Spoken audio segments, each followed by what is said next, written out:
हाग्रामा महिलारिनि जे असान्तिनि राजनिति, जाख्ल'नायनि राजनिति, दादागिरिनि राजनिति, बमा बारुदनि राजनिति, गावजों गाव मोहेरलायनायनि राजनिति, बे राजनितिखौ बजबगोन होननानै आं साना।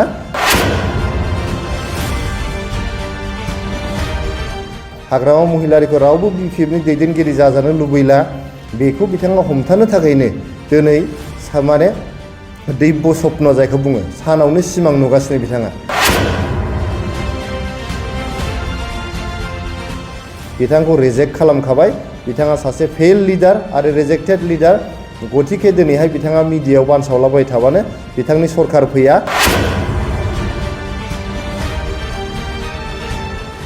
इउपिपिएलनि गोबां बिबांनि देरहासार जानानै माने प्रमद बर' सारनि दैदेननायावहाय इउपिपिएलनि सरकारा बिटिआर काउन्सिलाव फैफिनगासिनो दं।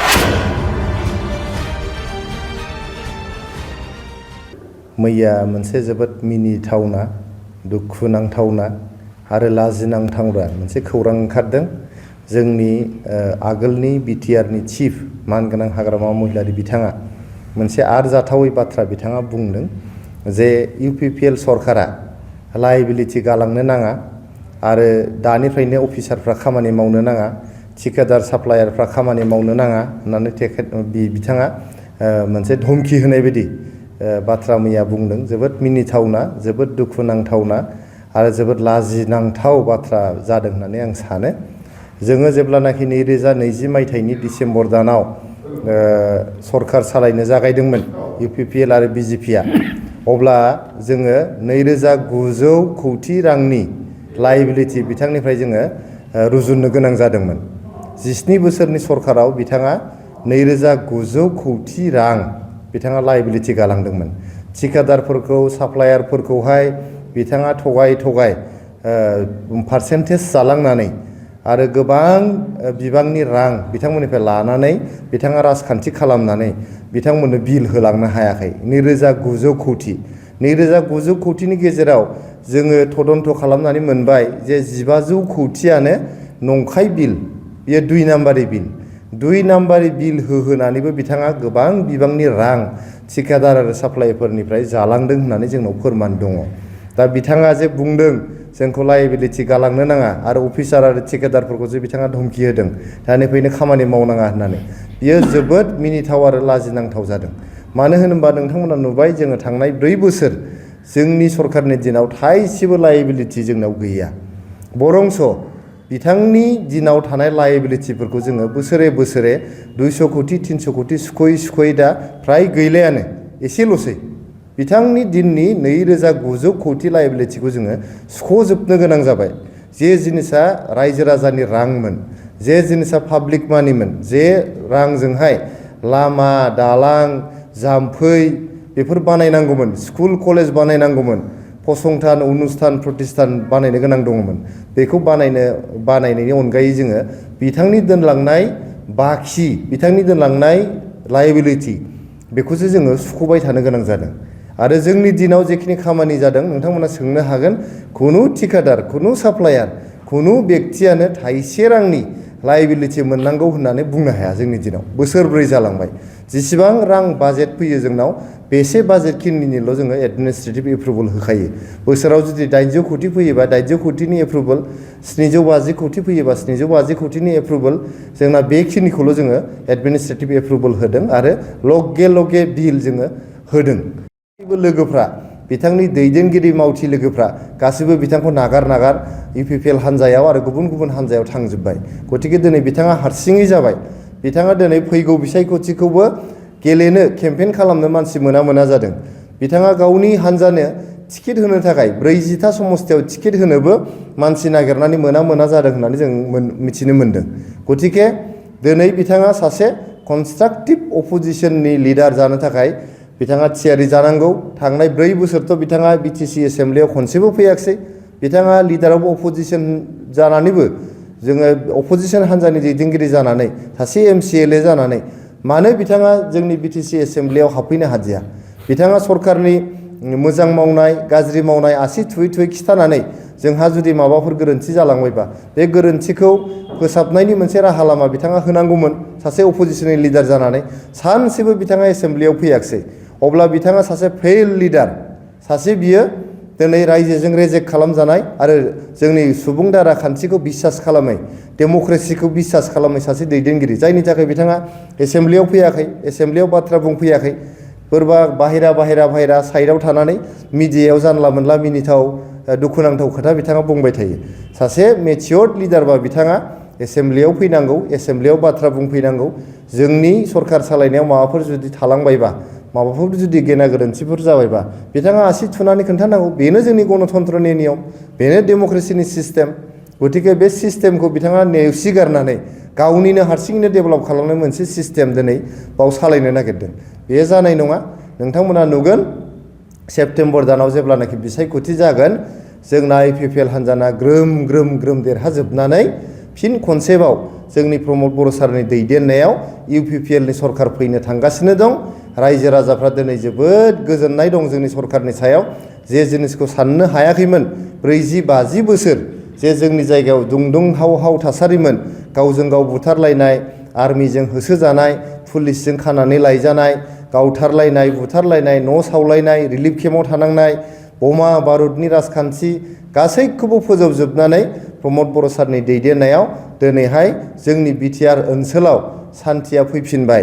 जों बयबो रुजु रुमु दिनै रायजो जागासिनो दं। थांनाय 4 बोसोर 5 बोसोर जोंनि गथ' गथायफ्रा गुन गोनां सोलोंथाइ लानो हादों, सान्थियाव फरायनो हादों, जौ जुवानिफ्राय गोजानाव थानानै दिनै गेलेनाय, हारिमु आयदा, थुनलाइयारि आयदा जेरावबो दाफामलु हाबाफारिफ्राव जड़ित जादों आरो लासैनो जोंनि बड'लेण्ड ओनसोलनि इयुना गोजों जादों। जोंनि लाइमोनफ्रा दिनै ISL गेलेदों, दिनै जोंनि लाइमोनफ्रा ISPL गेलेदों, जोंनि लाइमोनफ्रा दिनै दुरान्ड काप गेलेदों। नाय गोबां थिकादारफोरखौहाय अफिसारफ्रा लेंहर बिल होदों, फन खालाम लेंहर बिथांमोना जेसेबां मोननांगौ बे बिलफोरखौहाय जोङो होदों। गतिके लायबिलिटि थानायनि खुनु बाथ्रायानो गैया। जोबोद माने लाजिनांथाव आरो मिनिथाव आरो बुंनो थाङोबा दुखुनांथाव जादों बिथाङा जे दिनैनिफ्रायनो अफिसारफोरखौ आरो थिकादारफोरखौ खामानि मावनायखौ बन्द' खालामनो थिनदों। दिनै अफिसारफ्रा जाबाय पाब्लिक सार्भेन्ट, बिथांमोना सानफ्रोमबो 9 बाजिनिफ्राय 5 रिंगासिम खामानि मावनो गोनां जायो। बेयो जाहैबाय बिथांमोननि डिउटि। बिथांमोना बे खामानिखौ मावनायनिनो मोनफ्रोमबो दानारि बिथांमोना मोनो। बे दानारिखौ जोंनि पाब्लिकनि टेक्सनि रांजों होनाय जायो। जों जे खाजिना होयो, बे खाजिनानि गेजेरजोंसो बिथांमोननि दानारिखौ होनाय जायो। दिनै जुदि खामानि मावाबा, सरकारखौ जुदि हेफाजाब होआब्ला जोंनि रायजो राजानि खामानियासो थालांगोन। बेयावथ' रावबो पलिटिशियाननि, रावबो EMनि, रावबो चिफनि खामानि थालाङा। बेफोर खामानिफ्रा गासिबो रायजो राजानिसो खामानि। रायजो राजाफोरनि खामानि थालाङोबा बिनि दायनिगिरिया सोर जागोन? गतिके बिथाङा दिनै सुबुं दारा हादोराव थानो सोलोंनांगौ। बिथाङा जे 17 बोसोर बे बिटिआर काउन्सिलनि चिफ जानानै थांनानैबो जेबो सोलोंलाङाखै, जेबो रोङाखै, जेब्लायबो जौ जुवाजों गोदोनानै थादों बिथाङा, बे जिनिसखौनो फोरमान खालामदों। गतिके बिथाङा दिनै सासे 17 बोसोर चिफ जालांलायनानै बिथाङा मिथिनांगौमोन जे दिनै इलेक्टेड गभर्नमेन्टनि आन्डाराव जोंनि बिउर'क्रेसिया थायो, अफिसारफ्रा मावनो गोनां जायो। आरो मोनसे सरकारा जेब्लानाखि सरकार सालायो अब्ला बिनि खामानिखौ कन्ट्रेक्टनि गेजेरजों मावहोनाय जायो। गतिके कन्ट्रेक्टरफ्रा खामानिखौ लानानै खामानि दैखांनानै होनानै बिथांमोना बिल बख'नानै लानांगौ। जुदि कन्ट्रेक्टरफ्रा जुदि खामानिखौनो मावाबा बिलखौ माबोरै बख'गोन, बिलखौ बोरै लागोन बिथांमोना? आरो कन्ट्रेक्टरफ्रा जुदि खामानि मावाबा हाग्रामा महिलारि सारा बुंनाय बायदि अब्ला रायजोनि खामानिया माबोरै जागोन, लामाया माबोरै जागोन, दालाङा माबोरै जागोन, जोंनि स्कुल कलेजखौ सोर लुगोन? गतिके बिथाङा बेफोर बाथ्राखौ बुंनाया जोबोद लाजिनांथाव, दुखुनांथाव आरो जोबोद मिनिथावबो जादों। गतिके बिथाङा बेफोरबायदि बाथ्राखौ बुंनायनिफ्राय गोजानाव थानांगौ। आरो बिथाङा जे सिमां नुदों जे सेप्तेम्बर दानावहाय गावनि सरकार फैफिनगोन होननानै, BPFनि सरकार फैगोन होननानै बिथाङा बुंदों। जों जेब्लानिफ्राय सरकार सालायनो लाजेनदों 2020 मायथाइनि डिसेम्बर दानाव, बे समनिफ्रायनो बिथाङा बुंगासिनो जे 6 मास उनाव BPFनि सरकार फैगोन, हाग्रामा महिलारिनि सरकार फैगोन, MLA इलेक्सननि उनाव BPFनि सरकार फैगोन, हाग्रामा महिलारिनि सरकार फैगोन, MP इलेक्सननि उनाव हाग्रामा महिलारि आरो BPFनि सरकार फैगोन होननानै बिथाङा बानसावलागासिनो। बिथाङा गावसोरनि वार्कारखौ हमथानो हाया जादों, गावसोरनि दैदेनगिरिफोरखौ हमथानो हाया जादों। बयबो फ्रास्ट्रेटेड जाजोब्बाय। बिथांनि लिडारशिपखौ रावबो बिसास खालामला, हाग्रामा महिलारिखौ रावबो BPFनि दैदेनगिरि जाजानो लुबैला। बेखौ बिथाङा हमथानो थाखायनो दिनै माने दैब्य' स्वप्न जायखौ बुङो, सानावनो सिमां नुगासिनो बिथाङा।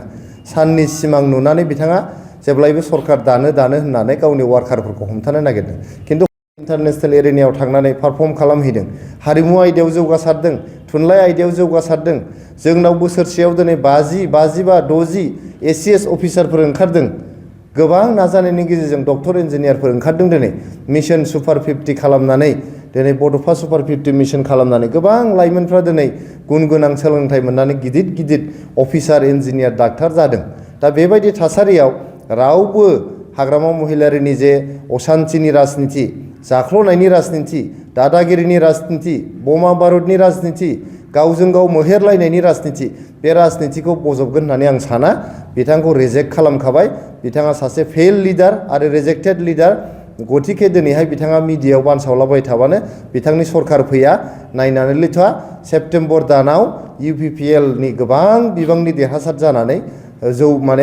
प्रमद बर' सारनि दैदेननायावहाय UPPL नि सरकारा बिटिआर काउन्सिलाव फैफिनगासिनो दं।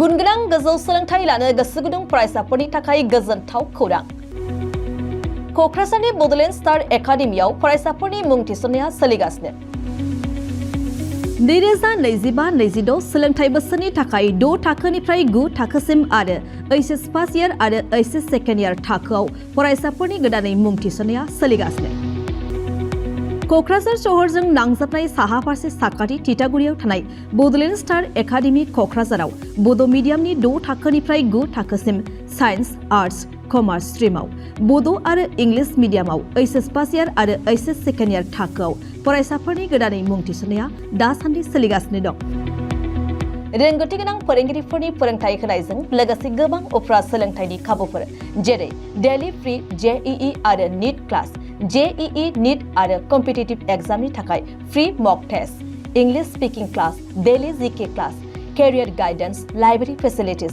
पार्सनेल एटेंशन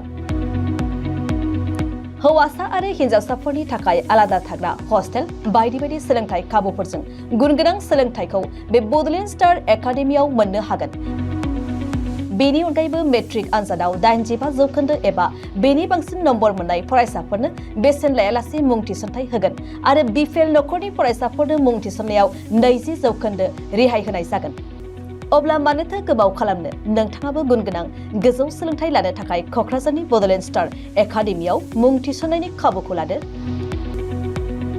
बांसिनै मिन्थिनो थाखाय गाहायाव होनाय मबाइल नम्बराव फोनांजाब खालाम मबाइल नम्बर 7638008149 6003494371 आरो 6000034997